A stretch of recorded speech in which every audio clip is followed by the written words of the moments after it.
የድህረ እውነት ዘመን በእውነትና በእውቀት በመሻገር ሁለንተናዊ ብልጽግናችን ይረጋገጣል በሚል መሪ ሐሳብ ለአፋር ክልል ከፍተኛ አመራሮችና የኮሚኒኬሽን ባለሙያዎች ስልጠና እየተሰጠ ነው። በስልጠናው የብልጽግና ፓርቲ የህዝብና ዓለም አቀፍ ግንኙነት ኃላፊ ዶክተር ቢቂላ ሁሪሳ በዋነኝነት እየመሩት ነው። ተጨማሪ ይዘናል። የድህረ እውነት ዘመን በእውቀትና በእውነት በመሻገር ሁለንተናዊ ብልጽግናችን ይረጋገጣል በሚል በአፋር ክልል ሰመራ ከተማ በክልሉ ከተለያዩ ወረዳ ለመጡ ወጣቶች ስልጠና እየተሰጠ ይገኛል። የአፋር ብልጽግና ፓርቲ ጽህፈት ቤት ኃላፊ አቶ መሐመድ ሁሴን ባደረጉት የመክፈቻ ንግግር የብልጽግና ሀሳቤን የሚያሳድግና ብልጽግናችንን ማረጋገጥ የሚችል አዳዲስ ትውልድን አሰልጥነን ማፍራትና ማብቃት ነው ዋናው ዓላማችንም ብለዋል። ኃላፊው አክለውም በተለይም የአፋር ክልል ወጣቶች በብልጽግና ዘመን የመጣውን ነጻነት ተጠቅመው ራሳቸውን በፖለቲካው ዘርፍ እንዲያሳድጉና ብቁ አመራር በመሆን ክልላቸውንና ህዝባቸውን እንዲያገለግሉ ጥሪ አስተላልፈዋል። እውቀትና በእውቀት የማምራት ብልጽግና ለማረጋገጥ ስራ የምንጠብቅበት ጊዜ ነው። እንደምታውቀው አሁን ያለንበት ጊዜ ከባለፉት ጊዜያት የተለየ ነው።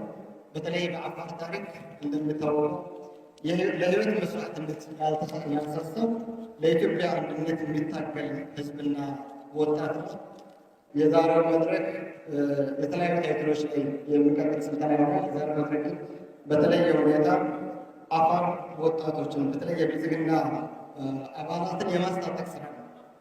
ዘመኑ ጋር ሊታገል የሚችል ብልጽግና የሚጠየቁን የብልጽግና ሊያረጋግጥ የሚችል የብልጽግና ሂሳብን ለማጥረት የሚያስችል ሳይኮሎጂካል ዋር ሊጋፈጥ የሚችል አመራር ወይም ትውልድን የማንነት ስራ ነው። ስለዚህ ስልጠናውን በሚገባ መከታተልና ለቀጣይ ጊዜ የሚያስፈልገውን ብልጽግና ሊያረጋግጥ የሚችሉ ተግባራትን ለማረጋገጥ የሚያስችል ትግል ማድረግ ነው። ስለዚህ ብልጽግና በተለይ ለአፋር ህዝብና ለአፋር ወጣቶች ነፃነትን ያመጣ ፓርቲ በመሆኑ ይህን ነፃነትን በመጠቀም ማንነታችንን የምናረጋግጥበት ጊዜ ይሆናል።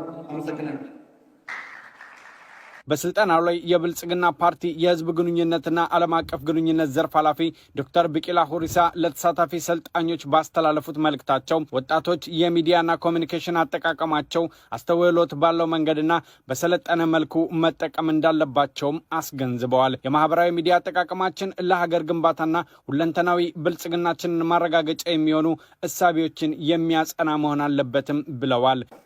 ባለፉት ጊዜያት ከኢንተርኔት መወለድ ጋር ከማህበራዊ ሚዲያ መወለድ ጋር ከዓለም የፖለቲካ ሁኔታ መቀያየር ጋር የመጣ ጽንሰ ሀሳብ ስለሆነ ይህን እንድትገነዘቡና በዛ የአፋር ክልልን የኢትዮጵያንን ችግሮች በጋራ እየፈታን እንድንሄድ ኢትዮጵያ በአዲስ ጎዳና ላይ ትገኛለች።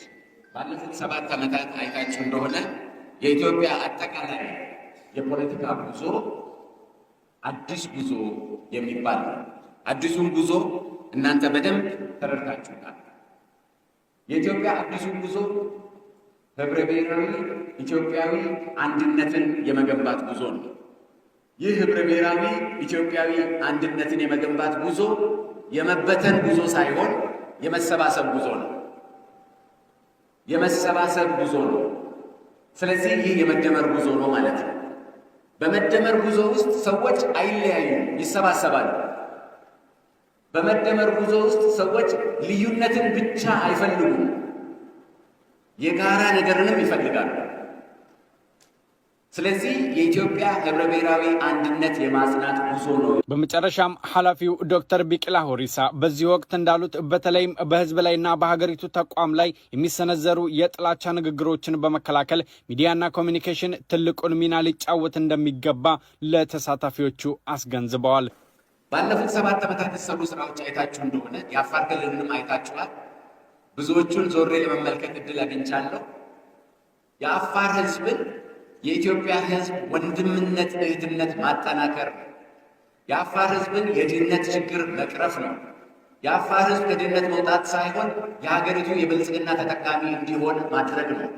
ኮርቶና ተደስቶ በሀገሪቷ ውስጥ እንዲኖር ማድረግና የሀገር ባለቤት እንዲሆን ማድረግ ነው። እነዚህ እሳቤዎች ባለፉት 7 ዓመታት በሚገባ ተሰርተዋል። ነገር ግን ገና መሬት አልነቁም፣ ገና መሬት አልሰደዱም። እነዚህ ሀሳቦች ባለፉት 7 ዓመታት የሰራንባቸው ቢሆንም የሚቀር ብዙ ነገር አለ ማለት ነው። ይሄን ማጽናት ነው የሚዲያና የኮሚኒኬሽን አመራሮችና ባለሙያዎች ሚና። ይሄን ማጽናት ይገባል ማለት ነው። ስልጠናው ዛሬን ጨምሮ ለተከታታይ 3 ቀናት እንደሚቆይም ተገልጿል።